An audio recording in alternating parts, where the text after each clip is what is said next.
Salut à toutes et à tous, bienvenue dans un nouvel épisode du podcast de l'équipe Rivers Basket Session. Je suis Théophile Messer, l'un des rédacteurs en chef de l'équipe, et je suis rejoint comme à mon habitude maintenant par deux des plus fines plumes, dur à dire, du basket en France, Antoine Pimel et Shai Mamou. Et avant de les saluer, je dois vous dire quand même que c'est un événement un petit peu important au sein de la rédaction Basket Session parce que ça doit faire 2 ans et demi qu'Antoine Pimel réclame qu'on parle des Clippers. Antoine Pimel, fan numéro un des Clippers en France, ou du moins, non, c'est peut-être un peu exagéré, mais on va dire principal défenseur des Clippers au sein de notre rédaction. Salut Antoine, un rêve qui se réalise. Ton sentiment après cette annonce? Salut les gars, mais déjà je suis plus défenseur que fan parce que en C'est vérité vrai. c'est plus que je milite pour leur chance de gagner. On s'en rapproche petit à petit. C'est également donc Shai qui s'est pris qui va se retrouver en plein milieu d'une fusillade sans avoir rien demandé à personne. Comment ça va Shai aujourd'hui? Ça va très bien, les gars. Super. Bon, alors, ce qui n'est pas nouveau, c'est que les Clippers se sont éliminés des playoffs sans avoir été champions. Ce qui est nouveau, c'est qu'ils sont allés plus loin qu'ils ne l'ont, qu'il n'y avait. Enfin, c'est la première fois qu'ils vont aussi loin en playoffs.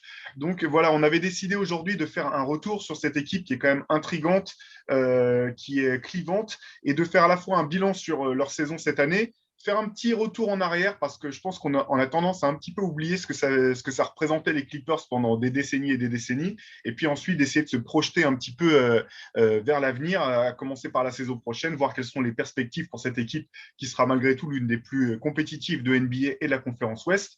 On va commencer comme ça. Tout d'abord, au final, quel est votre ressenti, alors pas tout à fait à chaud, mais quand même dans la foulée de l'élimination des Clippers par les Suns en finale de conférence? Quel est votre ressenti sur cette saison et surtout ces playoffs peut-être de Los Angeles? On va commencer, allez, à tout seigneur, tout honneur, on va commencer par Antoine. Alors sur la saison dans son ensemble, je pense que globalement quand même assez positif parce que comme tu l'as dit, il y a quand même une perf historique entre guillemets qui est d'aller en finale de conférence, même si je pense que les Clippers peuvent pas s'en féliciter en soi. Kawhi avait bien dit, de toute façon, aller en finale de conférence, je m'en fous. Moi, ce que je veux, c'est gagner. Et je pense que c'est effectivement ce à quoi ce groupe aspire. Du coup, je ne pense pas qu'ils peuvent non plus se féliciter d'avoir été en finale de conférence sur le résultat brut. Par contre, sur la manière dont ils se sont défendus, sur la manière dont ils ont remonté 2 fois un 2-0, sur la manière dont ils ont affronté l'adversité en l'absence de leur meilleur joueur et aussi de leur troisième meilleur joueur, vu qu'Ibaka ne jouait pas non plus. Je pense que sur ça, il y a effectivement pas mal de positifs, même si quelque part, paradoxalement, ça laisse quand même un goût d'inachevé, moi je trouve. Un peu amer, tu vois, de la manière dont ça se termine. Shai, comment tu as vu les choses, toi? Bah, en fait, je la trouve frustrante cette saison de leur point de vue parce que même s'ils n'étaient pas fantastiques en saison régulière, je les sentais plus ou moins en contrôle. J'avais l'impression que Kawhi et Paul George se préparaient pour être à leur forme optimale pour les playoffs. Et même s'ils ont eu des difficultés en début de playoffs, je trouve qu'ils avaient toujours une certaine marge de manœuvre qui faisait que quand Kawhi et quand Paul George arrivaient à concerter leurs efforts, ils avaient toujours une marge d'avance sur les autres équipes qu'ils ont affrontées. Et je me demande si ça n'aurait pas pu durer jusqu'en finale avec toutes les blessures qu'il y a eu dans la ligue. Malheureusement, la blessure de Kawhi a éteint a éteint cette possibilité-là.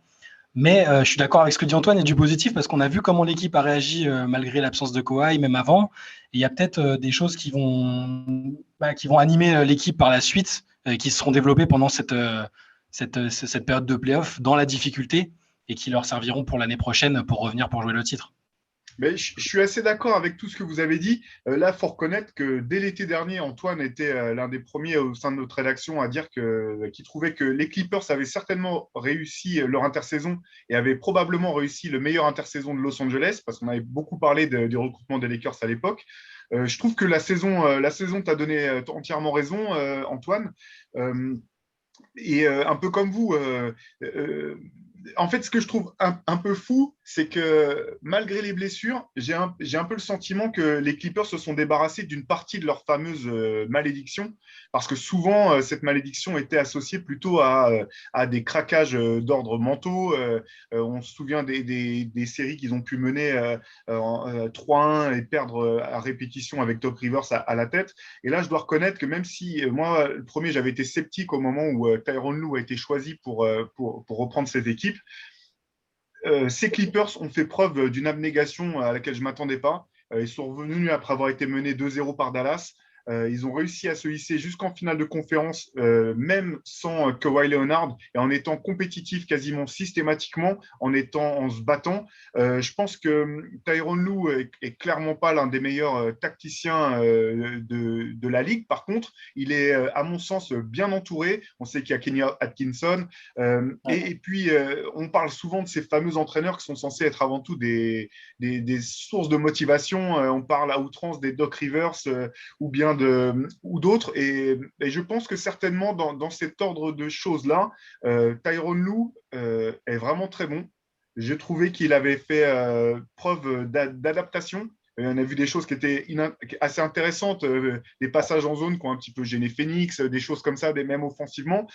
Même si je trouve que ça manquait un peu de jeu certainement et que la charge était trop lourde pour Paul George au bout du compte, cette équipe des Clippers m'a surpris. Je trouve qu'elle signe une saison qui est tout à fait honorable, même si c'est décevant au vu des blessures, notamment celle d'Ibaka que tu soulignais, Antoine. Mais par contre, je les trouve clairement dans la bonne direction, du moins dans une bonne dynamique. Ouais, pour aller dans ton sens, je trouve que ce qui a. En fait, Chai a raison, c'est quand même une fin frustrante, mais ce qui peut aider à apaiser la frustration, c'est, si tu veux, ce que tu as mis en avant. J'ai l'impression qu'il y a une espèce d'identité qui se crée, qui peut se créer en tout cas autour de cette campagne. Ce côté guerrier, ce côté combatif, il n'y a pas, y a pas d'identité de jeu aux Clippers, ça c'est sûr. Mais par contre, voilà, tu peux t'appuyer sur cette espèce de culture de chez nous, ça se bat. Et tu vois, ça a commencé avec ces playoffs où sur les 3 séries, ils se battent. Et tu peux construire, je pense, à partir de ça, en mode, bon voilà, nous, on est un groupe, on sait qu'on se bat. Quoi qu'il arrive, on sait qu'on va se battre, on sait qu'on va y aller, on va se donner. Et comme tu as dit, les matchs, ils sont compétitifs. Franchement, à part le dernier où ils sont cuits et ils se prennent un blowout, mais en même temps, ils avaient fait 4, je crois que c'est leur 15e match en un peu plus d'un mois, en un mois et genre 2 jours. Oui, c'était encore serré jusqu'à la moitié du troisième Ouais, carton à peu près, donc, quand même. oui, ouais, voilà, mais les autres matchs étaient vraiment serrés jusqu'au bout, la plupart. Cette série, Phoenix gagne 4-2, mais ça peut pencher très facilement en faveur des Clippers, même sans Kawhi Leonard au final. Et il y a quelque chose aussi qui, du coup, était ressorti de la saison dernière, peut-être une semaine après l'élimination face à Denver. Je me souviens qu'il y avait eu des articles assez à charge sur l'atmosphère qu'il y avait dans le vestiaire, les privilèges de Paul George et de Kawhi Leonard. Là, on a l'impression que peut-être le groupe, enfin, c'est un cliché de dire ça, mais que le groupe a mieux vécu, que des joueurs comme Reggie Jackson et tout ça ont pris une place importante, ils sont très appréciés dans le groupe. L'arrivée de Batum, sans être chauvin, tout le monde l'apprécie dans le groupe. Il a tenu un rôle quasiment inespéré pour ceux qui avaient suivi ces dernières saisons à Charlotte. J'ai l'impression que ouais, il y a vraiment quelque chose de positif qui est ressorti de ça. On n'est pas ressorti de cette campagne en se disant ils avaient une super team et ils se sont écroulés, c'est honteux. Là, tout le monde a dit bah franchement, malgré les galères, ils se sont battus et il y a quelque chose de bien qui va ressortir de ça, je pense. Et pour revenir à Tyronn Lue, évidemment, personne ne va dire que c'est le tacticien du siècle. Par contre, il a un bilan intéressant sur les matchs à élimination directe où son équipe donc, peut sortir, peut être éliminée.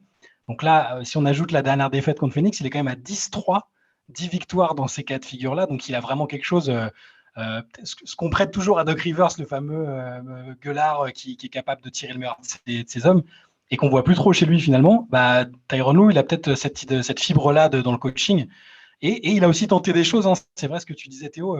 Il a souvent changé de line-up. Alors parfois contraint et forcé parce qu'il y a eu des blessures qui l'obligent à ça.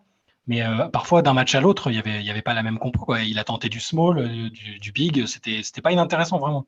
Ouais, je suis tout à fait d'accord avec ça. Et c'est vrai que la difficulté pour Tyronn Lue, c'est qu'on peut lui reprocher de ne pas créer du jeu. Tout à l'heure, tu parlais, Antoine, d'identité de jeu. Offensivement, il n'y en a pas vraiment aux Clippers, où en fait, il y en a une. L'identité de jeu, c'est Kawhi Leonard et Paul George. Et la complexité à laquelle Tyronn Lue a été confronté, c'est qu'une fois que Kawhi était blessé, ça devenait trop compliqué de créer du jeu à l'arrache sur le tas à ce moment-là de la saison. C'est vrai que finalement, dans une équipe comme Utah qui va moins loin que les Clippers, où là, il y a une identité de jeu offensive, ça joue, mais il n'y a pas forcément un joueur leader qui porte la responsabilité du jeu offensif. Tu te dis, bon, bah, s'il y a un blessé, on le remplace par un autre joueur et le système continue de fonctionner. Et finalement, j'ai trouvé que c'était quand même assez incroyable que les Clippers aillent aussi loin sans Kawhi, parce que je vais vous ressortir quand même les stats de Kawhi Leonard au moment de sa blessure en playoff cette année. C'était 30,4 points à 57,3% de réussite,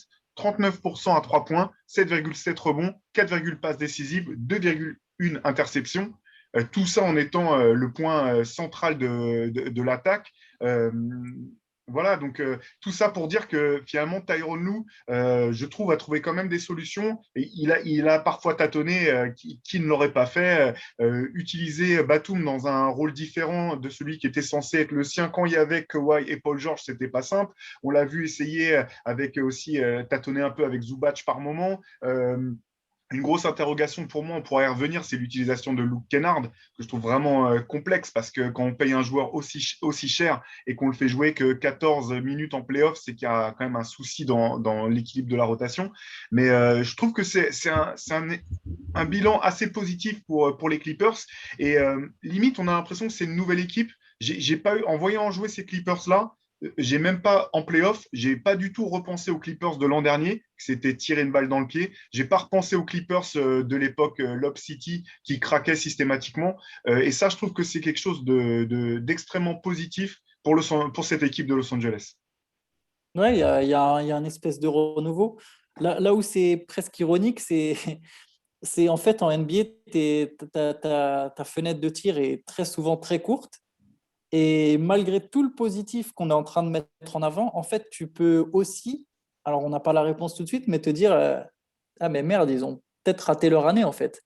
Comme disait Shai, tu as beaucoup je pense que c'était la meilleure équipe à l'Ouest. Bon, de toute façon, je le pensais déjà avant, mais je pense très sincèrement que, même si c'est vraiment pas pour enlever à Phoenix, mais je pense très sincèrement que les Clippers au complet seraient allés en finale. Je les aurais même mis vainqueurs face aux Bucks au complet. Même si pour le coup ça aurait été peut-être plus compliqué, il y a quand même plus de vécu collectif du côté des Bucks. Mais malgré ça, tu vois, tu peux te demander, voilà, ils vont avoir des choses à gérer, les Clippers. Tu vois, il y a Kawhi qui peut être potentiellement free agent, même si j'ai du mal à imaginer son départ. Tu as Reggie Jackson qui est libre et qui, bah, pour le coup, peut demander un vrai contrat parce qu'il il a fait des super playoffs. Tu as Batum qui est libre. Donc au final, même si tu as fait un très bon parcours, tu n'as pas une tâche facile là pour. Tu peux te construire dessus, mais tu vas avoir quand même des échéances très rapides qui arrivent et ça va être important de bien les gérer s'ils veulent vraiment continuer à effacer le passé dont tu parlais en fait. Mais cette fois, là, il y a comme l'impression que ça va peut-être pouvoir travailler sereinement sans énormes interrogations, sans des querelles internes sur les fameux privilèges que j'évoquais tout à l'heure. On a l'impression que la Kawhi m'avait l'air bien plus intégré dans le groupe, même si c'est toujours difficilement perceptible avec lui. Je l'ai trouvé plus impliqué.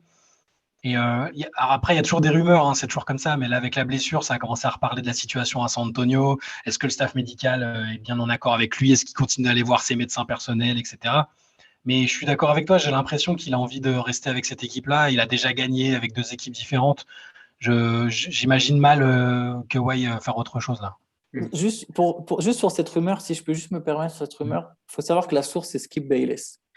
Donc, voilà, Skip Bayless aime beaucoup faire le buzz et je la trouve très facile à construire. C'est-à-dire que, tu vois, ah bah tiens, ça s'est passé comme ça aux Spurs, il était blessé, il a remis en question le truc médical. Donc, c'est très facile si tu veux créer du buzz, ce qui est exactement le but de Skip Bayless, vu que c'est le but de son émission. Tu vois, de mettre en avant, ah bah tiens, il est blessé, il revient pas, on ne sait pas, c'est pas clair, bah tiens, Et puis il le déteste en plus. Enfin, il aime pas Kawhi. À la base, c'était son joueur préféré. Il l'aimait à San Antonio et puis le voir partir de cette manière-là, il l'appelait même plus par son prénom, il l'appelait numéro 3 et tout. Enfin, sachant qu'en plus, je pense sincèrement que si Kawhi il voulait faire virer le staff médical des Clippers aujourd'hui, il aurait juste à lever le doigt et à dire bon voilà, eux ils partent et puis ça partirait quoi. Et bah oui, c'est clair. Et puis, peut-être avant qu'on passe sur l'avenir des Clippers, il y a une chose, je pense qu'il faudrait qu'on soulève avant tout, c'est quand même les playoffs de Paul George, parce que complètement décrié l'an dernier, c'était peut-être le plus gros perdant des playoffs 2020, c'était peut-être lui au bout du compte, avec des mèmes dans tous les sens, des blagues sur Internet à non plus finir sur Pandemic P. Euh, on va pas revenir sur ses performances l'an dernier, étaient clairement décevantes vu le joueur que c'était. Mais cette année, à titre personnel, moi, ça m'a fait quand même plaisir de revoir ce joueur que je trouve quand même un joueur magnifique, extrêmement complet. Le voir à ce niveau de performance durant ces playoffs avec les Clippers. Certes, il n'a pas permis aux Clippers d'aller jusqu'en finale, mais par contre, voilà, il a quand même prouvé qu'il pouvait porter une équipe d'une certaine manière assez loin, que c'était vraiment, on ne s'était pas trompé quand à un moment on se demandait lorsqu'il était encore à Indiana ou même sa saison à OKC si c'était pas l'un des meilleurs alliés juste derrière LeBron et Kevin Durant. Joueur quand même incroyable, belle performance. Je ne sais pas ce que vous avez pensé de ces playoffs, mais moi je l'ai trouvé relativement, comment dire, libre de tout reproche. Il y a un truc qui m'est revenu, enfin, du coup, que je suis retombé sur quelque chose, parce qu'au moment où il y a eu une sorte de réhabilitation de Paul George, quand il a vraiment fait une bonne série, qu'il enchaîne des bons matchs, je sais plus, j'avais vu ça, mais vous savez d'où est parti le coup de Playoff P? Parce que tout le monde s'est moqué de lui en disant, bah, il a annoncé qu'il allait tout casser en playoff, genre, je vais claquer 40 points et machin. Enfin, c'est un peu l'image qu'on a de Playoff P, c'est-à-dire qu'il se vend comme un monstre. Et en fait, c'était vraiment, après un match, c'était sur la défense, en fait. Mm. Les journalistes lui demandent du coup au niveau de la défense, est-ce que vous allez jouer un peu différemment là en playoff? Et il dit juste ah vous avez pas encore rencontré playoff P. Il dit juste ça, donc c'est sur le coup ouais, non, bah, c'est beaucoup. Enfin, je trouve que c'est très différent de ce qu'on est ressorti en fait. Tu as Et raison, tu ouais. te rends compte de à quel point c'est parti loin. C'est-à-dire que alors c'était drôle sur le coup quand on est extérieur à la chose. Lui il l'a dit lui-même, hein, il s'est senti pris à partie et traité très différemment de beaucoup des autres stars de la ligue. Mais en tout cas, voilà, moi je veux dire déjà que c'était parti de là, donc c'était moins arrogant que ce qu'on pouvait penser. Et après, oui, effectivement, il a fait des excellents playoffs avec et sans Kawhi.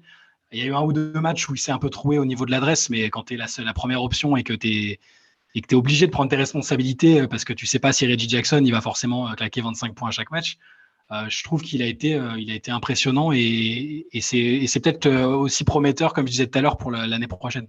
Cette année, une stat qui est quand même intéressante, c'est qu'aucun joueur n'a joué plus de minutes que Paul George en Ouais. saison régulière ou en playoff. Donc, effectivement, tu as raison de noter son manque d'adresse dans certains matchs, notamment de la série contre Phoenix. Mais voilà, il a dû littéralement porter cette équipe tout du long. Mais c'est très intéressant ce que tu as souligné, Shai. Je ne savais pas du tout cette histoire, qu'en fait c'était plus lié à la défense, tu vois. Parce que c'est quand même toujours un mec qui s'est donné pour le coup. Même s'il s'est foiré, même l'an dernier, en fait, il se donnait quand même. Moi, je trouve que sur ces playoffs, en fait, on a pu se rappeler de qui est Paul George. Aussi bien que entre guillemets en mal. C'est-à-dire que Paul George, aujourd'hui, c'est un des 15 meilleurs joueurs de la ligue. Il a montré sur ses. Enfin, ouais, je pense 15. Ouais, Ouais, 15, ça vous semble honnête? Top Ouais. 15. ouais. Ouais, je pense. Tu aurais dit quoi, pardon? Non, non, Non, ça me semble Ouais. totalement, Ouais, totalement juste. Ouais. ouais, bon, enfin voilà, en tout cas, c'est un des meilleurs joueurs de la ligue et que du coup, bah, il est tout à fait capable de porter une équipe. Et qu'en même temps, bah, on a aussi vu ses limites. C'est peut-être un des 15, mais c'est pas non plus un des 5 meilleurs. Et qu'à un moment, bah, voilà, il va pas faire 6 matchs de suite en portant constamment l'équipe. Il y a des matchs où il va un peu se trouver en termes d'adresse. Il y a des soirs où il va un peu moins porter. Mais dans l'ensemble, vraiment, ouais, ça rappelle qui il est. Ça permet un peu de remettre en perspective certaines choses. Et puis, au final, Paul George, il était là dans le rôle d'une première option, mais il y a quelque chose que j'aime bien chez lui, c'est que lui, même s'il est plus ou moins dans son prime, il est capable d'accepter que ce n'est pas un numéro un s'il veut gagner. Et il n'y a quand même pas beaucoup de stars qui sont capables de comprendre ça, pardon, avant d'avoir 32 ou 33 ans. Lui, dès maintenant, il sait très bien, OK, je ne suis pas vraiment un numéro un, donc je me mets derrière Kawhi. Il le dit toujours, Kawhi est notre meilleur joueur. Il ne cherche pas à dire je suis la co-star comme Bill et Wall pouvaient le faire, où les mecs, on a l'impression qu'ils se tiraient dessus pour savoir qui est la star de l'équipe. Lui, il accepte volontiers son rôle de deuxième star. Et au final, si c'est ta deuxième star, bah, t'as pas beaucoup d'équipes qui peuvent arriver et dire bah nous notre deuxième star c'est Paul George mais quoi. ouais, mais il y a deux choses. C'est-à-dire que tu as complètement raison parce que On parle d'un type qui a été troisième du classement du MVP il y a quoi? Il y a 2 ans. Quand sa dernière saison à OKC, il a fait des saisons où quand on faisait nos MVP race, toute une première partie de saison, il était tout le temps top 5. Enfin, c'était vraiment ultra complet, etc. Et d'un côté, on sait toujours pas, je trouve qu'on sait toujours pas si ça peut être une fantastique deuxième option, parce que l'année dernière, dans le contexte de playoff, ça n'a pas été une fantastique deuxième option. Je pense qu'on est d'accord, il a un peu sous-performé par rapport à ce qu'on le sait capable de faire. Et on a vu que c'était une belle première option là sur la dernière série, mais peut-être pas assez pour. Donc je trouve encore qu'il y a moyen que son image évolue et que son statut évolue encore dans la ligue, parce qu'il n'est pas encore vieux et que on va peut-être le scénario idéal, c'est qu'il soit effectivement un numéro 1 bis parfait dans une campagne réussie des Clippers, parce que ça, on n'a pas encore vu du coup. Oui, bah, ça sera effectivement ça sera à suivre du côté des Clippers. Là, encore une fois, je reviens un petit peu là-dessus, mais je pense que ce qui l'a pas aidé, c'est qu'il y a des moments où je pense que c'était trop dur pour lui parce qu'il n'y avait pas, comment dire, d'un point de vue vraiment organisation du jeu des Clippers. Le jeu des Clippers n'était pas fait pour que Paul George se retrouve à être leader offensif. Et il y a quand même pas mal de fois, même jusque dans le dernier match, où tu le retrouves à devoir jouer un contre un avec 4 autres joueurs qui le regardent sans vraiment savoir quoi faire, sans vraiment qu'il y ait du lien. Et là où Paul George le trouve, enfin, il est très fort, c'est ce que tu disais Antoine, dans ce rôle de deuxième option, qui a presque le niveau d'une première option et qui va donner du lien en fait. Et c'est un petit peu l'opposé de ce qu'on pouvait reprocher à Carmelo Anthony à un moment, c'est que la balle est tout le temps vivante avec lui, ça bouge, il passe, il drive, il shoot, où il va défendre fort, faire des interceptions, mais c'est un vrai élément dans un collectif, et c'est ça qui sera intéressant de voir pour l'an prochain. On en reparlera tout à l'heure dans le podcast, mais ça sera intéressant de voir si, à cause des blessures, Tyronn Lue sera obligé ou non de réfléchir un petit peu à d'autres options de manière à pouvoir s'adapter plus facilement au cours de la saison, parce que même si Kawhi Leonard revient et repart avec les Clippers, on va repartir en load management avec lui à tous les coups l'an prochain, et donc trouver des solutions pour avoir d'autres créateurs qui puissent s'intégrer dans un collectif et que les Clippers puissent être performants même sans Kawhi.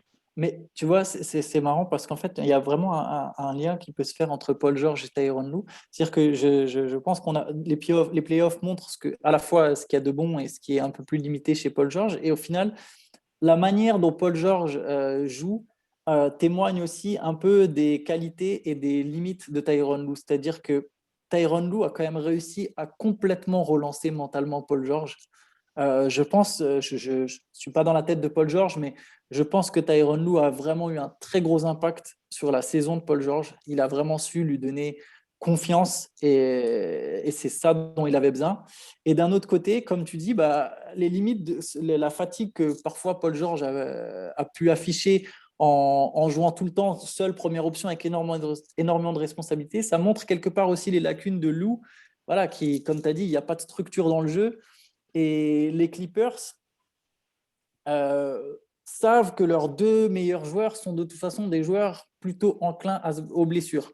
Donc, il va falloir quand même peut-être essayer de trouver une espèce de base un peu, comme tu as dit, sur laquelle tu peux te reposer quand il manque un tel ou un tel, quoi.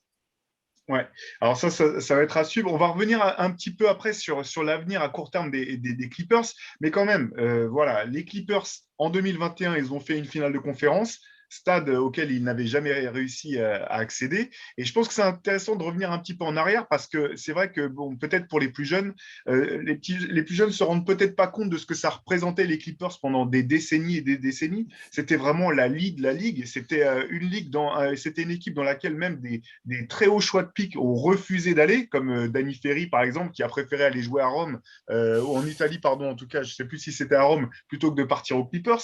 Il faut se rendre compte de ces choses-là. Alors, j'ai noté quelque chose donc, de côté. Donc, cette franchise a été créée durant sa première saison, c'est la saison 70-71. Il faut savoir qu'entre 1976 et 2005, donc 29 ans, en 29 ans, les Clippers n'ont fait que 3 fois les playoffs, ont été sortis systématiquement au premier tour. Il faut savoir que de toutes les équipes de la Ligue, il possède le deuxième plus faible pourcentage de victoires de l'histoire. Est-ce que vous avez une idée de qui a pu réussir à faire pire que les Clippers? C'est sûr que c'est Minnesota. Minnesota, ouais. Absolument. Donc voilà, quand on est deuxième derrière Minnesota, c'est jamais un fait de gloire très important. Et puis, il y a tout un tas de choses assez intéressantes quand on creuse un petit peu dans l'histoire de cette équipe pour montrer à quel point elle a son histoire est peu glorieuse quelque part. Alors, petit quiz, bien sûr, il y a rien à gagner et il n'y a pas de honte à ne pas connaître l'histoire des Clippers sur le bout des doigts. À votre avis, quel joueur a inscrit le plus grand nombre de points pour cette franchise? Danny Manning? Ah, il était trop blessé, Manning, je pense pas.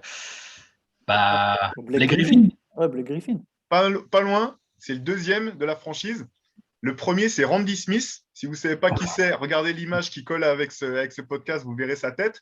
Et ce qui est magnifique avec Randy Smith, c'est qu'il n'a jamais joué à Los Angeles. Il a fait 8 saisons aux Buffalo Braves et une au San Diego Clippers avant qu'il ne vienne à Los Angeles. C'est pour vous situer un petit peu le niveau de l'équipe. Il a été quand même 2 fois All-Star, donc vrai joueur, mais bien avant d'arriver à Los Angeles. Blake Griffin, deuxième meilleur scoreur, comme on vient d'en parler. À votre avis, quel est le joueur qui a joué le plus de matchs pour cette équipe? DeAndre Jordan. Bingo. Ouais, bravo. Effectivement, qui était quand même qui avait la particularité d'être l'un des joueurs les moins blessés de Lob City. Donc voilà, exactement. Allez, on continue avec une stat peut-être allez, encore un peu plus décalée. Quel est le joueur qui a le meilleur pourcentage à 3 points de l'histoire de la franchise? JJ Redick. Pas mal. C'est pas lui, mais pas mal. Piatkowski. Bien tenté aussi, et non, c'est Luc Kennard. Donc voilà, une saison, c'est déjà le buteur le plus à droite de l'histoire de la franchise. Ouais, mais il a moins de volume, du coup. Moins de volume, mais au pourcentage, je dis simplement. Effectivement, JJ Redick était deuxième. Par contre, du coup, c'est dommage qu'il n'ait pas fait jouer plus, alors. Mais bon.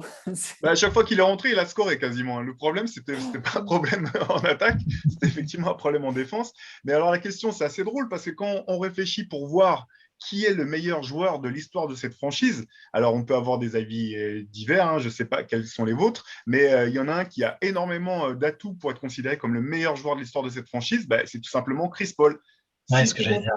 6 saisons passées dans la franchise, meilleur passeur de l'histoire de la franchise, 6e meilleur scoreur, 2e meilleur intercepteur et meilleur win share de l'histoire de cette équipe. Beaucoup de chiffres, beaucoup de stats, mais c'est pour montrer à quel point cette équipe n'a absolument aucune histoire glorieuse derrière elle. Si vous ne l'avez pas eu entre les mains, je vous invite à aller voir le MOOC spécial Los Angeles qu'on a sorti, parce qu'il y a un papier sur l'histoire des propriétaires qui se sont succédés à la tête de cette équipe des Clippers. On dirait franchement un roman de gare ou une série pour Netflix. C'est complètement fou. On dirait que les scénaristes de Fargo se sont mis au basket. Donc, c'est une équipe qui a été synonyme de nullité, qui a été une blague pendant des années. C'était soit ils étaient nuls, soit de toute façon ils blessaient tous leurs joueurs. On a parlé de Danny Manning, on a parlé de Ron Harper, on a parlé de Dominique Wilkins qui a été échangé là-bas et qui s'est rompu le tendon d'Achille. C'était vraiment jusqu'à l'arrivée notamment de Blake Griffin qui avait redonné un peu d'espoir et finalement de Chris Paul jusqu'à cette équipe de Lob City. C'était ce qu'il y avait de pire en NBA. Et donc, au final, c'est pour rebondir un petit peu sur ce qu'on disait tout à l'heure, là, cette finale de conférence, elle n'est quand même pas anecdotique pour un club comme celui-là, parce que changement de propriétaire oblige, c'est devenu une équipe sérieuse dans laquelle, finalement, Kawhi Leonard et Paul George ont choisi de leur plein gré d'aller, ce qui n'était pas arrivé depuis, je ne sais même pas depuis quand, puisque finalement, même Chris Paul avait été tradé là-bas. Ce n'était pas forcément son premier choix de destination. C'est ironique parce que… vas-y, Charlie, pardon. Non, c'est fou que je me souviens que personne ne voulait y aller. Là, moi, quand j'ai commencé à suivre les Clippers, c'était vraiment ça, c'était l'équipe de la loose. Danny Manning, je me souviens, et c'était quand même un sacré potentiel. Et c'est catastrophique qu'il se soit blessé aussi rapidement et qu'il ait joué aussi peu de matchs, quoi. Ils ont quand même eu un beau passage dont tu n'as pas parlé, mais c'était nul. Mais le passage avec Darius Miles et Quentin Richardson, c'est quand même un vrai kiff. Et Elton Brand. Mais Elton Brand, ils font les playoffs. Moi, j'aime bien l'année où ils sont nuls. L'année juste avant, tu sais, où il y a vraiment Lamar Odom. Quentin Richardson, ils sont nuls. Genre, ils gagnent 30 matchs, mais c'était un vrai bon kiff. Ça n'a pas regardé, c'était ultra offensif. Ça claquait des alley-oops, c'était cool. On aurait dit une équipe de lycée. Oui, mais il y avait du talent. Il y avait notamment Corey Maggette, Antoine, que tu avais eu l'occasion d'avoir en interview, pour le Ouais. MOOC spécial Los Angeles dont je vous parlais, et qui est assez haut classé dans pas mal de stats all-time des Clippers, au bout du compte, simplement parce qu'il est resté suffisamment longtemps Il sans fallait faire souvent se juste 4 blesser saisons et c'est bon, quoi. pour faire des stats. Exactement. Mais il y a un truc ironique, c'est que quelque part, en fait, ils peuvent remercier LeBron James parce que je pense que Kawhi Leonard, si James n'avait pas été aux Lakers, il n'aurait jamais en fait voulu aller aux Clippers. Et sa préférence, avant que LeBron débarque aux Lakers, sa préférence, c'était les Lakers. Sauf que lui, il ne voulait pas aller jouer avec LeBron, il voulait être le numéro un. Donc, quelque part, il profite un peu de ça. Et j'ai l'impression qu'ils essayent de se démarquer aussi de tout ce passé depuis qu'il y a Balmer, en changer les couleurs. Je pense que ça ne va pas tarder avant que le maillot blanc et noir devienne le maillot numéro un des Clippers. Je pense qu'ils vont complètement abandonner leur maillot rouge et bleu, Ouais. peut-être même dès la saison prochaine, ça ne m'étonnerait vraiment pas. Je n'ai pas fait le calcul, mais je crois qu'ils n'ont quasiment pas joué avec leur maillot traditionnel sur ces playoffs. Ils jouent toujours en fait avec le maillot City. Et voilà Euh, la nouvelle salle aussi, la nouvelle salle à Ouais, Inglewood. Là. nouvelle salle qu'il va y avoir. Ils ont une nouvelle police, ils ont un nouveau logo qui est en noir et blanc, ce qui me laisse encore plus penser que de toute façon, ils vont vraiment passer sur d'autres couleurs. Et la question, ça va être même est-ce qu'à un moment, ils vont pas changer de nom, même si ça, c'est pas facile à faire. Mais oui, il y a vraiment un peu en mode bon, bah, voilà, on se crée une nouvelle histoire. On a un propriétaire qui est prêt à lâcher des thunes dans la luxe et à payer la luxury tax aussi longtemps qu'il le faut pour qu'on soit compétitif. Ça ne m'étonnerait pas que petit à petit, un peu à l'instar de Manchester City au foot, que ça devienne une équipe, si tu veux, qui pèse un moment et qu'on se dise, ah tiens, les Clippers, ouais, ça pèse, et que certains se souviennent même plus à quel point ils étaient nuls, quoi. Ce qui serait une réussite incroyable, hein, parce qu'avoir réussi à faire oublier ce passif lourd des Clippers en relativement peu de temps dans le cas de Balmer, c'est quand même une vraie performance. Et bah, du coup, je pense que c'est une bonne transition pour parler un petit peu de la saison prochaine. On peut peut-être commencer avec une des choses que tu notais tout à l'heure, Antoine, c'est-à-dire que Kawhi Leonard a une player option pour la saison prochaine. S'il veut, il peut choisir de devenir free agent cette année. Quoi qu'il arrive, ce sera la dernière saison de son contrat actuel. Euh, est-ce qu'on peut imaginer Kawhi choisir de changer d'équipe dès cet été, à votre avis? Moi, j'ai du mal à y croire. Après, je suis moins catégorique sur ce point que… C'est bizarre, hein. Ils ont fait un très beau parcours et pourtant, je suis moins catégorique sur ce point aujourd'hui qu'il y a 2 mois. Mais je pense quand même qu'il est venu à Los Angeles pour rester. Je pense que c'est sa franchise, qu'il le sait, qu'il y tient. Et même s'il devient free agent, je pense que ce sera juste pour signer un contrat plus long, quoi. Après, voilà, on sait que Dallas va tenter. Une association Doncic-Leonard, voilà, Je l'imagine pas. Enfin, en fait, moi non plus, j'imagine pour pas. plonger un peu sur la période où on savait pas trop où il allait aller exactement, où on savait que LA c'était une possibilité, mais encore une fois, il se disait, parce que c'est les rumeurs, personne n'a un peu infiltré le clan Kawhi. Hein. On se souvient que tous les consultants, journalistes, machin, ils arrivaient tous. Les Stephen A. Smith disait oui, je peux vous affirmer aujourd'hui qu'il va signer aux Lakers. Comment- et au final, ils s'étaient tous plantés parce que personne n'avait vu venir le move conjugué avec Paul George. Mais je me souviens en tout cas qu'il se disait que avec l'oncle, donc le fameux oncle qui gère un peu ses intérêts, qu'ils avaient exploré et qu'ils étaient intéressés par le marché de New York. Sauf que New York n'était pas du tout, les Knicks n'étaient pas du tout en état d'accueillir Compétitif, une ouais. superstar. Là, je dis pas que l'état des Knicks est fabuleux, mais ils ont théoriquement de quoi faire pour être un peu plus crédibles. Mais je suis comme toi, je pense pas qu'il va bouger. Je pense qu'il voulait vraiment retourner à Los Angeles. C'était le premier vrai choix de sa carrière au final. Hein. C'est drafté là où enfin drafté à San Antonio, tradé à Toronto. Je pense qu'il a ses racines, elles sont vraiment ancrées à Los Angeles et il a envie d'y rester, d'y faire sa vie et de gagner un titre, un troisième titre avec une troisième équipe différente. En étant option numéro un, c'est rarissime. Si toutefois ça s'est déjà fait, je suis même pas certain. Mais si en plus, si on se passe sur la saison prochaine, j'ai l'impression que si tu réfléchis en termes de titres, Mais... euh, quelle équipe a le plus de chances de gagner?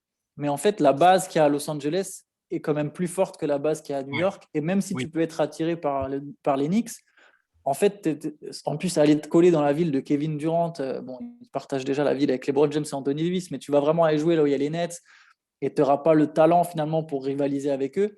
Je pense qu'au final, c'est mieux de rester aux Clippers. Et sur les quelques trucs qu'on connaît de la personnalité de Leonard, on sait que c'est quand même un mec casanier qui aime ses routines et, et qui aime beaucoup, beaucoup, beaucoup sa Californie en fait. Et que c'est très important pour lui quand même. Je pense que. Et, sinon, il est parti de Toronto vraiment parce qu'il voulait être chez lui. Je ne pense pas qu'il est parti de Toronto pour avoir une meilleure équipe. Je pense qu'on le sait, même s'il y avait le transfert Paul George, ils étaient quand même champions en titre. Je pense que vraiment l'idée, c'était de rentrer chez lui. Et ça n'aurait pas de sens pour moi que 2 ans après, il parte autre part ou même à l'autre bout du pays. Enfin, je pense vraiment qu'au final, il a envie d'être là. Et Surtout ce que tu as dit sur le côté casanier, donc qui est vrai, c'est beaucoup plus facile d'être peinard et planqué à Los Angeles ou en Californie qu'à New York, par exemple, où si tu veux, enfin, si tu peux pas vivre en centre-ville et espérer être tranquille, quoi. Donc ça, c'est compliqué.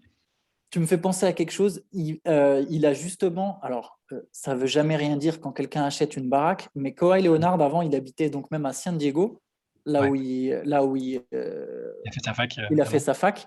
Sauf qu'en fait, il venait en hélicoptère Oui, et il a arrêté de le faire depuis Kobe. Et du coup, il s'est acheté une baraque super chère, vraiment pour pouvoir aller tranquillement à l'entraînement et au match. Donc bon, alors ça veut jamais rien dire, mais bon, tu vois, il a quand même lâché une baraque. Je pense que c'est dans l'optique. Il savait très bien que son contrat arrivait dans pas ouais. longtemps à expiration. Tu vois, ça l'a pas empêché de prendre la baraque. Et il n'a pas pris une petite baraque. Tu sais, il a vraiment pris un truc à 15 millions, une mansion dans lequel tu veux quand même rester un petit peu, quoi. Ouais, bah, je suis assez d'accord avec vous. Je serais très étonné, effectivement, de le voir partir pour toutes les raisons que vous avez soulevées.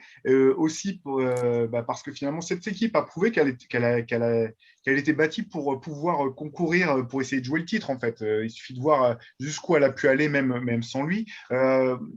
Pour être un peu exhaustif, on parlait aussi des rumeurs Miami qui va essayer à tout prix de récupérer une autre grande star pour mettre avec Jimmy Butler, pardon, Bam Adebayo et voilà, donc bon, ça sera à suivre. Je pense également que Kawhi devrait au moins repartir pour sa saison, activer sa player option ou s'il devait casser son contrat, ça serait pour signer aux Clippers. Mais les Clippers vont avoir d'autres joueurs sur lesquels réfléchir parce que pour l'instant, ne sont signés jusqu'au bout de la saison 2023-2024 que Paul George, Marcus Morris et Luke Kennard, dont on parlait tout à l'heure, qui sera payé à ce moment-là 14 millions de dollars pour 14 minutes par jeu, 2 minutes par match, ça fait beaucoup. Mais des questions vont se poser par rapport à des joueurs qui finalement ont été clés cette année, à commencer par Serge Ibaka. Lui aussi, il a une player option cet été, pardon. Là, je pense qu'il y a des chances quand même qu'il active qu'il reste aux Clippers. Activé, je pense. D'une part, parce que je suis pas sûr qu'une autre équipe sera prête à lui proposer 10 millions de dollars, hein, vu qu'il sort d'une blessure au dos. On sait que c'est toujours un peu délicat. Mais je serais curieux d'avoir votre avis au sujet de deux joueurs notamment. Euh, on va les prendre dans l'ordre que vous voudrez. L'un d'eux, c'est Nicolas Batum, qui s'est vite rendu indispensable à cette équipe et qui est à nouveau free agent cet été. Et l'autre, c'est DeMarcus Cousins, qui a montré des choses de plus en plus intéressantes à mesure que les playoffs avançaient, pardon, et qui, de mon point de vue, pourrait avoir un vrai rôle à jouer dans cette équipe si lui et le club arrivaient à se mettre d'accord sur un prix sur la saison. Je ne sais pas dans quel ordre vous voulez parler de ces joueurs. Ouais.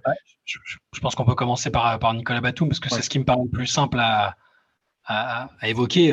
Vraiment, je l'imagine pas du tout aller ailleurs. Il me semble pas motivé par un contrat gigantesque. Il sort d'un contrat, et il va continuer d'être payé par les Hornets, hein, d'ailleurs. Je pense ce qu'il a adoré aux Clippers, c'est la situation, la considération qu'on lui a donnée. Le rôle lui convient parfaitement. C'est une équipe qui joue le titre. Ses proches aiment la vie là-bas. Et vraiment, il n'y a pas de. J'imagine vraiment mal, même s'il serait théoriquement convoité, hein. Les gens ont bien vu que c'était le joueur de l'époque capable d'être un glue guy, un type qui défend, qui met ses shoots dans le corner. Voilà. Mais je sais pas ce que tu en penses, Antoine, mais je le vois absolument pas aller ailleurs qu'aux Clippers. Alors, par contre, il ne sera plus payé par le Hornets, hein, Ah oui, c'est fini. ça se termine Ouais. là à la fin de cette saison. Mais je pense comme toi, je pense qu'il va rester. Je pense qu'il aime bien Los Angeles, la ville. Je pense qu'il aime bien les Clippers. Je pense qu'il aime bien ce groupe. Il est aimé au sein de ce groupe.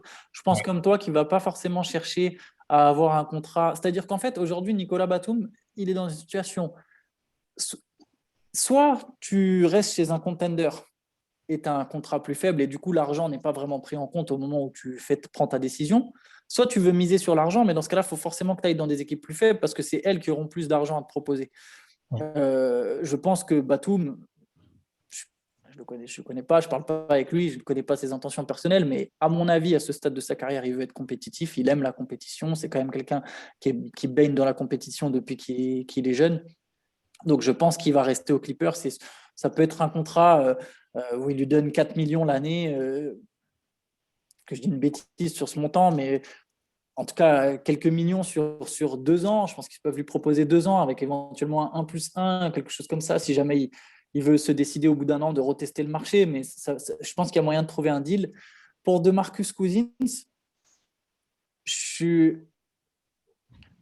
suis moins convaincu qu'ils doivent le garder en fait. C'est-à-dire que pour moi, ils doivent le garder que s'il est prêt à prendre un salaire vraiment petit. Parce que même si je pense qu'il peut être utile et même si je trouve qu'il recommence petit à petit à revenir, tu as encore quelques interrogations sur son état de santé, sur son état physique. Et tu as même l'interrogation sur… C'est-à-dire qu'il peut peser sur certaines séquences en play-off, mais je ne sais pas si tu peux en faire ton 8e homme, par exemple, pour moi. Pour moi, ça va un peu au-delà. C'est vraiment ton 9e homme, ton gars que tu vas lancer sur 15 minutes, sur 2 matchs par série, il va te faire ce qui est important, hein, il va te faire la différence, tu vois. Il te met 15 points dans un match où tu as besoin qu'il marque, tu as besoin de scorer dessous, il est là, il rentre, il met 15 points. Mais je ne serais pas prêt à mettre trop d'argent sur un joueur de ce profil. C'est vraiment s'il est prêt à rester pour pas cher, ok, pas de souci, tu restes avec nous. S'il veut signer un contrat plus long, je pense qu'il vaut mieux garder l'argent pour d'autres joueurs parce que si je peux me permettre, Théo, il y a quand même aussi Reggie Jackson qui est free agent, qui est peut-être même leur joueur le plus important, même si je pense qu'ils ont moins de chance. Enfin, je le vois pas rester, lui, pour le coup. Ouais, c'est intéressant parce qu'en fait, moi, je trouve que c'était une des limites des Clippers, c'était que Reggie Jackson soit aussi important pour eux au bout du compte, parce que malgré toutes ses qualités, notamment d'engagement, je trouve que, enfin, après, chacun a ses sensibilités, mais je trouve que c'est dur, en fait, de voir partir en se disant qu'on doit compter vraiment aussi lourdement sur un joueur de son profil, qui a quand même, qui peut aller très haut, mais aussi descendre très bas avec peu de constance. Moi, ce que je dirais simplement sur DeMarcus Cousins, tout à fait d'accord. La question, ça va être le prix. La question, ça va être de savoir s'il y a une autre équipe qui sera prête à lui proposer beaucoup plus d'argent, parce que je pense qu'il ira avant tout là où l'argent l'appellera au bout du compte, à ce stade de sa carrière, avec le retard qu'il a pris d'une certaine manière en raison de ses blessures. Mais c'est vrai que les quelques séquences où il a été DeMarcus Cousins, ça donnait tout de suite une autre dimension à cette équipe. Et là, je ne parle pas simplement de points, je parle notamment dans sa vision de jeu. C'est un passeur quand même qui est plus que bon capable. Ouais. J'ai trouvé, je l'ai senti, alors on est à l'extérieur du groupe, c'est toujours difficile à dire, mais j'ai senti investi dans ce groupe, plutôt à sa place. J'ai eu le sentiment que ses blessures lui avaient forcément, l'avaient peut-être forcé comment dire, à un peu plus d'humilité, et donc il avait l'air d'être à l'aise aussi dans le rôle que lui confiait Tyrone Lue. On ne l'a pas trop vu avoir l'air de péter des câbles ou mécontent de sa situation.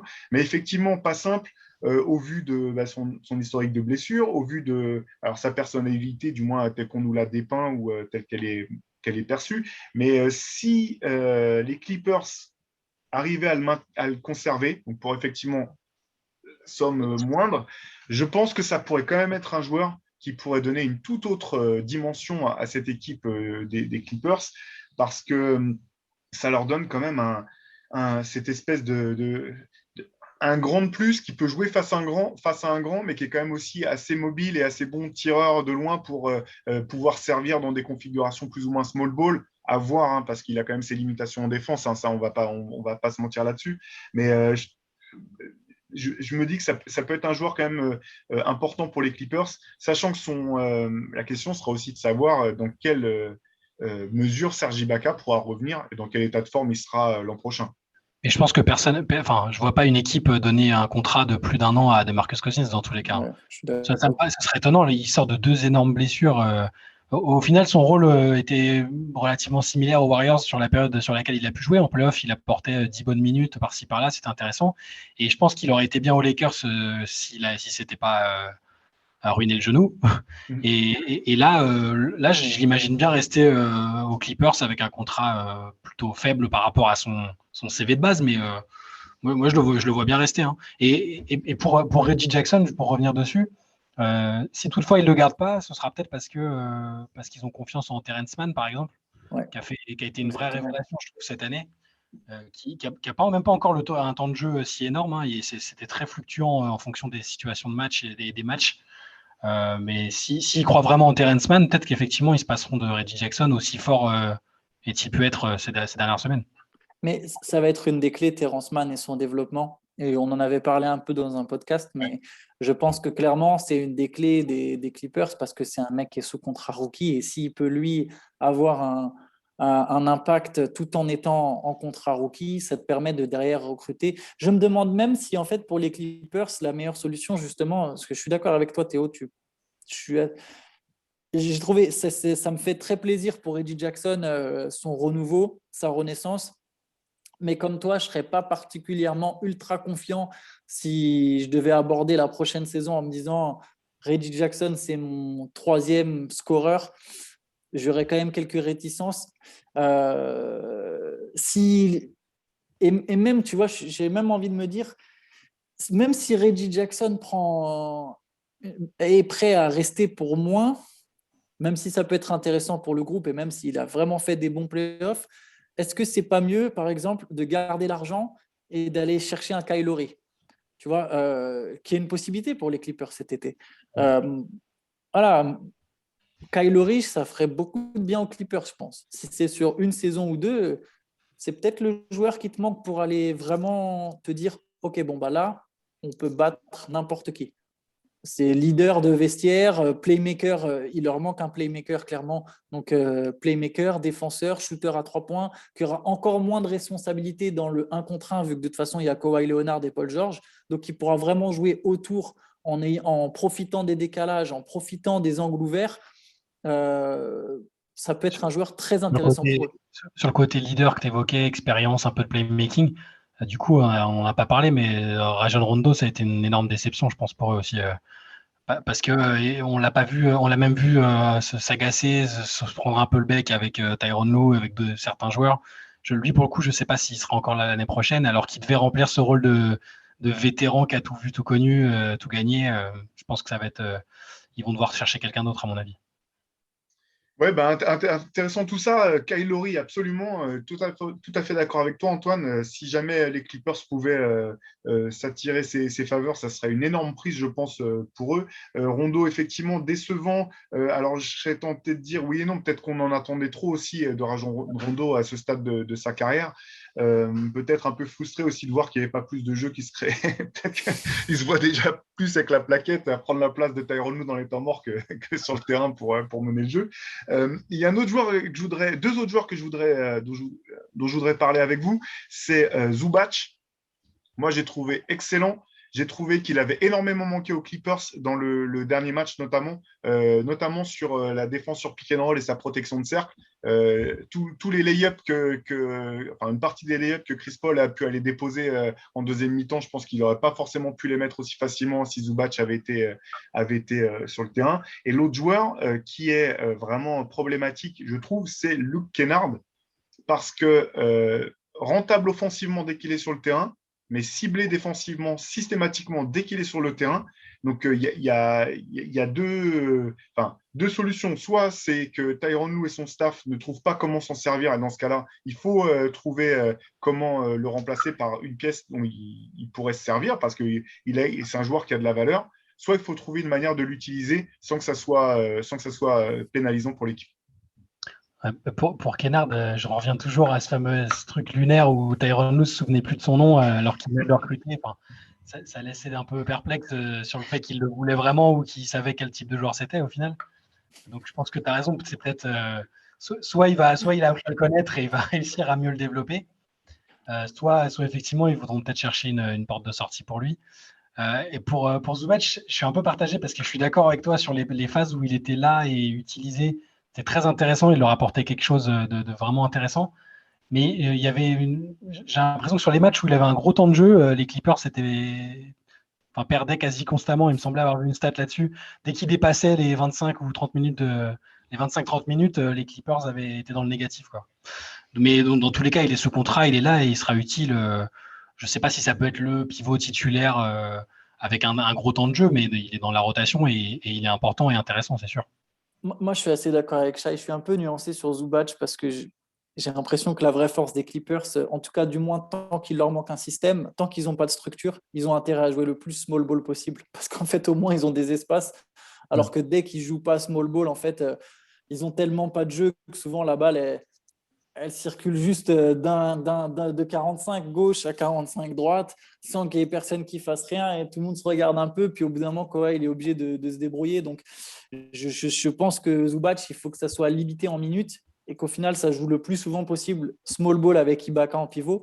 Par contre, effectivement, là où il est intéressant, c'est dans la conférence Ouest, il y a quand même un certain Nikola Jokic. Et il faut que tu aies un pivot. En fait, même si Ibaka est capable de. Enfin, Ibaka est un très bon défenseur aussi, mais c'est intéressant d'avoir un gars qui va pouvoir quand même faire des fautes, qui va pouvoir apporter de la taille face à Jokic. Donc, dans tous les cas, Zubac sera un joueur important pour les Clippers, même si, pareil, je miserais vraiment plus sur du small ball. Et oui, et Luke Kennard, ça m'a fait très rire ce que tu disais sur Tyronn.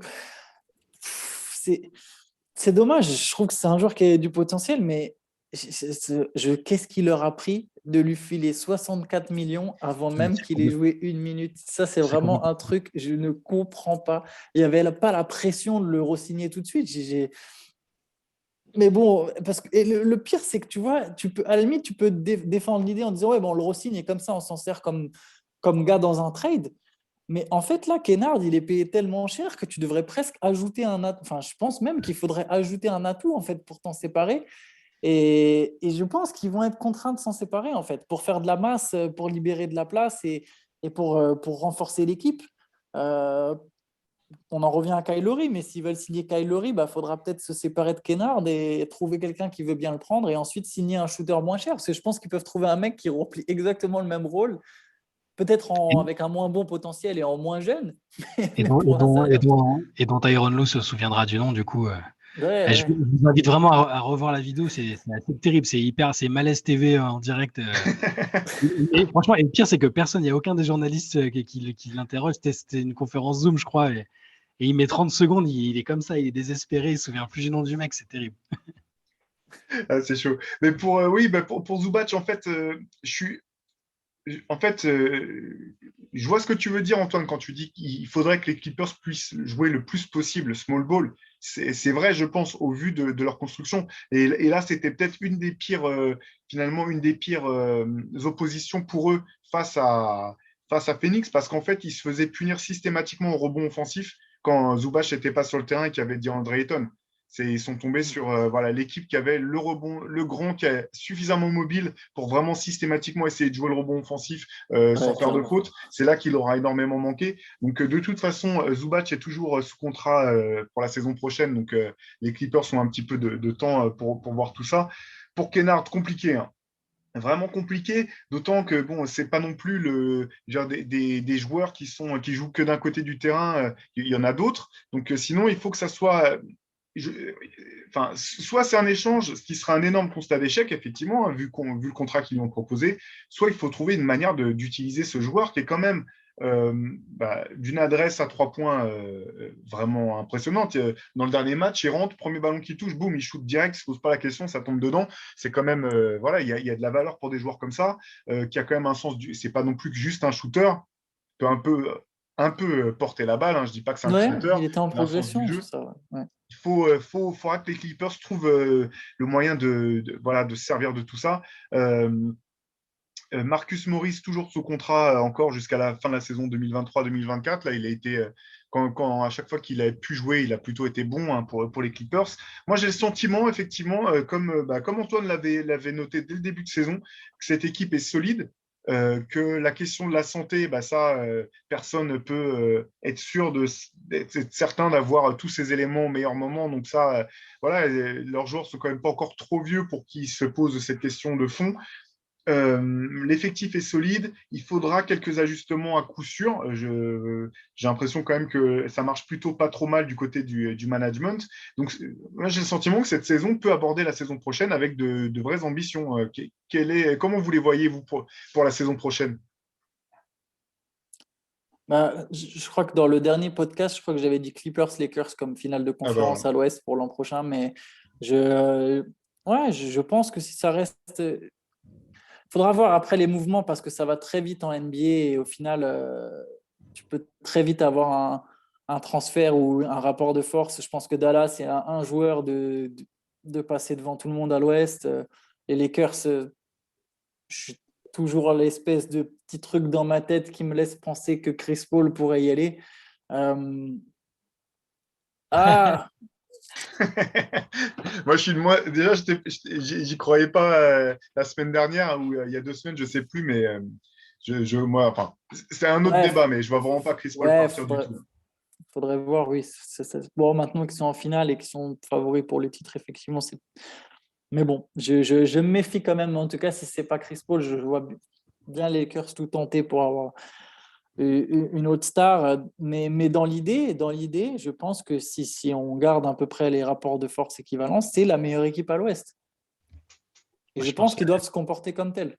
Ouais, mais je pense là, malheureusement, là, on est dans de l'hypothétique d'une saison où il n'y a pas de blessure et on a un peu peur que la norme, malheureusement, ce soit des saisons avec toujours des gros joueurs blessés. On a l'impression que hors Covid, enfin là, en période Covid, c'était terrible et là, on ne sait pas sur combien d'années les effets vont durer. Mais moi aussi, je pense que c'est l'équipe. Enfin, je peux pas miser contre une équipe qui a Kawhi Leonard en pleine forme en playoff. On a vu ce qu'il apportait à Toronto sur une saison. On a vu ce qu'il apportait en saison régulière aux Clippers. Oui, s'il n'y a pas de blessure et que avec des petits ajustements malins sur le marché des transferts, je les vois complètement revenir fort et se baser justement sur ce qu'on a dit, sur tout ce qu'on a dit là, tous les trucs positifs qui peuvent en retirer. C'est pas du tout le même contexte, mais quand on voit ce que Phoenix a réussi à retirer de la bulle l'année dernière, à développer une meilleure alchimie, une meilleure entente de groupe, et ils sont revenus, ils ont tout cassé. C'est pas impossible que, encore une fois, c'est un lieu commun un peu cliché, mais qu'une sorte de groupe soit né, qu'il y ait une atmosphère qui soit née de cette saison et qu'on les revoit beaucoup plus fort l'année prochaine. C'est clairement. Eh ben, en tout cas, tout ce qu'on souhaite, c'est de pouvoir les retrouver en pleine forme. C'est vrai que là, ces playoffs ont été quand même catastrophiques d'un point de vue des blessures. Au bout du compte, des quatre dernières équipes qui pouvaient jouer le titre, Phoenix aurait été la seule à ne pas avoir connu de blessure majeure à l'un de ses joueurs majeurs. Dans la mesure où Chris Paul a pu revenir après son problème à l'épaule du premier tour. En tout cas, voilà, un peu paradoxal de parler d'être enthousiaste autour des Clippers alors qu'ils viennent de sortir, mais je pense qu'ils ont peut-être jamais eu autant de raisons au bout du compte d'être enthousiastes et d'être sûrs de leur force que cette saison. On se rappelle que cette équipe quand même a été créée en 70-71, donc c'est pas rien. Les fans des Clippers peuvent regarder avec fierté, je pense, le parcours de cette équipe et avec enthousiasme l'été qui se profile. Ça va être intéressant à suivre comme toujours. On vous rappelle aussi au passage que le MOOC spécial Los Angeles est toujours disponible sur le shop de Basket Session et que vous pouvez aussi commander notre nouveau MOOC sur Chicago qu'on n'a pas encore dans les mains mais qu'on vous montrera en détail dès la semaine prochaine sur le site basketsession.com, le nouveau MOOC Reverse voilà, spécial Chicago. Et puis nous, on vous donne rendez-vous la semaine prochaine pour un nouveau podcast. En attendant, vous trouvez toutes les infos, toutes les news, tous les résumés de match, toutes les analyses de Shai, Antoine et tout le reste de l'équipe sur basketsession.com et on se donne rendez-vous la semaine prochaine. Allez, bonne journée les gars, ciao. Ciao. Ciao.